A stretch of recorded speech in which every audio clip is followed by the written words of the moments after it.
Hello mga lalabs, mga vayots! Good morning! Once again, may ganap shoutout po sa lahat. Magandang hapon Pilipinas, magandang umaga, tanghali, hapon, or gabi saan man sulok ng mundo. May ganap shoutout sa mga kapwa ko po OFWs around the world. Hello, may ganap shoutout. Kung bago lang po kayo sa aking YouTube channel, huwag pong kalimutan mag-subscribe, like, at share po mga lalabs, mga vayots. So dito po tayo ngayon, again, sa Senate hearing ng PDEA-LEX na kung saan ay may bagong ibinunyag si ex-PDEA agent Jonathan Morales after nung unang hearing dyan sa Senado sa Pilipinas. Ay meron daw pumunta sa kanyang bahay at ang malala, inutusan daw ni Liza Marcos at itong nagngangalang James Kumar, isang Indiano. Hindi tayo na-inform na pati Indiano ngayon ay nakikialam na sa ating gobyerno. Kalerke. So ito, pakinggan po natin mga lalabs bago tayo magbigay ng reaction. Ito po ay inaayos ako. Allegedly, by the camp of a certain James Kumar and Liza Marcos. Nako. Through a common friend named Eric Santiago alias Picoy. Ang pagkakaalam ko po dito, taga-Napolcom po ito. At ang kapatid po nito, isang PDEA Drug Enforcement Officer. Alam na. Nakuha po sa bahay ng CCTV yung kanyang, kasi naka-video call po eh. At ako, ayon, di umano, ito si James Kumar, interesado sa akin. Naging subject ng kanilang three-way conversation na ako wag nang magsalita. Nako. Ngayon nagkaroon pa ng mga series of communication. Kahit ano ang hilingin ko, wag na akong tumuloy dito sa hearing na ito ngayong May 7. Kung hindi ka tumuloy, papakulong din. Yes, Your Honor, alam ko naman po. Kung hindi ka Nagbiro pa nga ako, Your Honor. Ang gusto ko, loto. Walang problema. Yan ang inaantay. Yan ang inaantay nila. Now I know. Ngayon, alam na natin mga lalabs. Yung mga nanalong sunod-sunod na yan, so hindi lang yan si Mamshi, hindi lang yan si Liza Marcos, at saka si Milyonaryo, Mel Robles. So ito bang si Senator Raffy Tulfo? Ilang beses kaya ito nanalo sa loto? Tanong lang naman. Tandaan natin, may sunod-sunod na nanalo. O, kamakailan ngayon, di ba? Buwan ng April Oo, patapos. Di ba may 222 million, merong 103, merong 84 million. Ang tanong, kanino iyon napunta? Sinong tao ang may hawak nun? Na pinanalo at binigay para lang sa kung ano yung hiling ng undeclared na ating presidenteng Liza Marcos.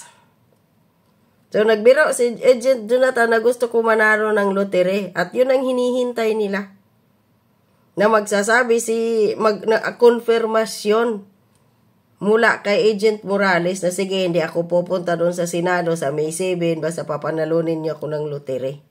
So hindi pwede yun dahil ipakukulong din siya ni Senator Bato. So kalain ninyo.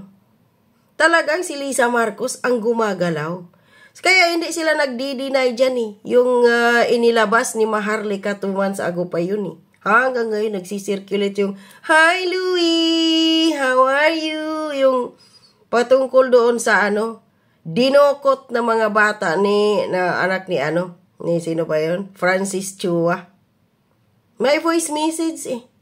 Conversation ni Liza Marcos doon kay sa asawa ni dating ambasador na ngayon si Teddy Boy Locsin na yung asawa ng si Louie Lourdes, no? At itong si Bianca Sobel na conversation nila na involved si Liza Marcos sa pagdokot ng mga anak ng mga bata doon sa Turkey gamit ang ISAF. So, dito na naman ngayon. At yung nakakaloka pa, may Indiano. Your Honor, kuha po yan. Yung conversation na yan. Sandali, bagong revelation yan. Yes, Your Honor. Nung atrenta na after ng hearing natin dito sa Senado, May 1, may nagpunta po sa akin. At yun nga, yung tumawag yung Eric Santiago, video call. Kaya nga, sabi ko, teka muna, hindi ako nagano dun sa video call. Yung nga sinasabi, yung certain Kumar, James Kumar, allegedly, yung Bombay, sabi nga, Bombay. Sabi ko, anong kinalaman ng Bombay? Ba't Tama. ako usapin ng Bombay? Oh. Hindi ko po kilala itong James Kumar na to. Kilala ko yan. Ako po. Kilala ko. Opo. Kumusay, are you sure of your statements, ha? Yes, Sir Honor, kahit po patawag natin, yung Eric Santiago, na pagkakaalam ko, taga-Napolcom. Kumusay, you... Matindi ang revelasyon dito ha ni ex-PDEA agent Jonathan Morales dahil talagang pinangalanan lahat. Yung Eric Morales, yung si James Kumar at itong si Liza Marcos.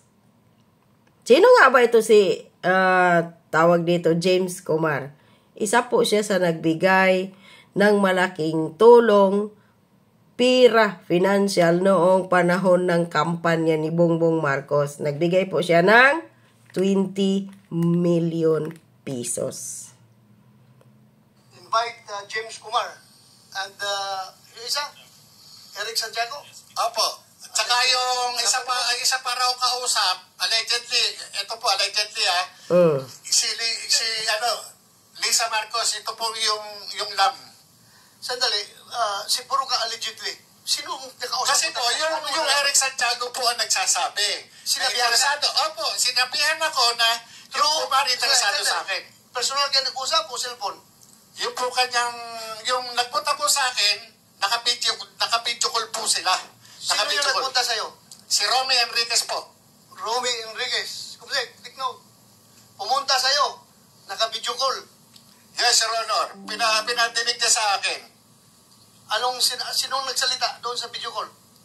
Yung po si Eric Santiago. Anong sabi niya Eric Santiago? Ayun, interesado raw sa akin si James Kumar. Ang gusto pa nga, Your Honor, kausapin ako kung saan ko gusto sa labas. Sabi ko naman, hindi, dito na lang sa bahay. Dito ako kakausapin. Ngayon, bumalik sa kanya.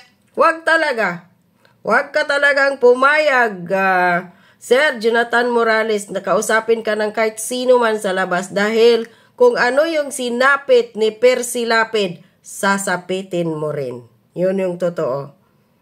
So, malinaw na ngayon, maraming galamay si Liza Marcos na pwedeng pumatay dito kay ex-PDEA agent Jonathan Morales at sa kanyang pamilya. Kapag nagkataong may nangyari sa taong ito at sa pamilya niya, unang-unang suspect dito ay si Liza Marcos at itong si James Kumar.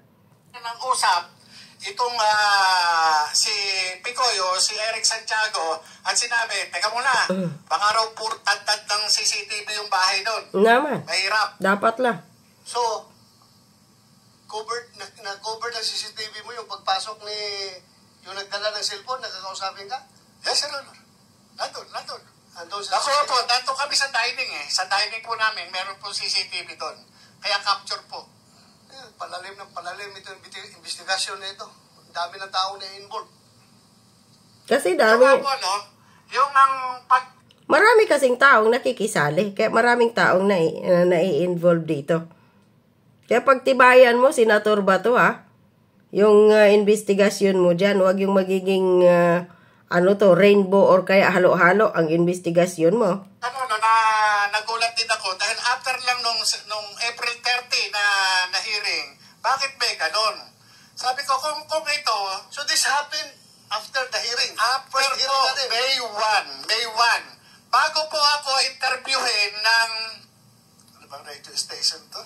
Baka si Minay. Bali, ang interview ko noon, 11:30. So, dumating ito, mga 10 past 10, o 10:25 o 10:30 30. Ganun po eh. So therefore, nakausap po si James Kumar.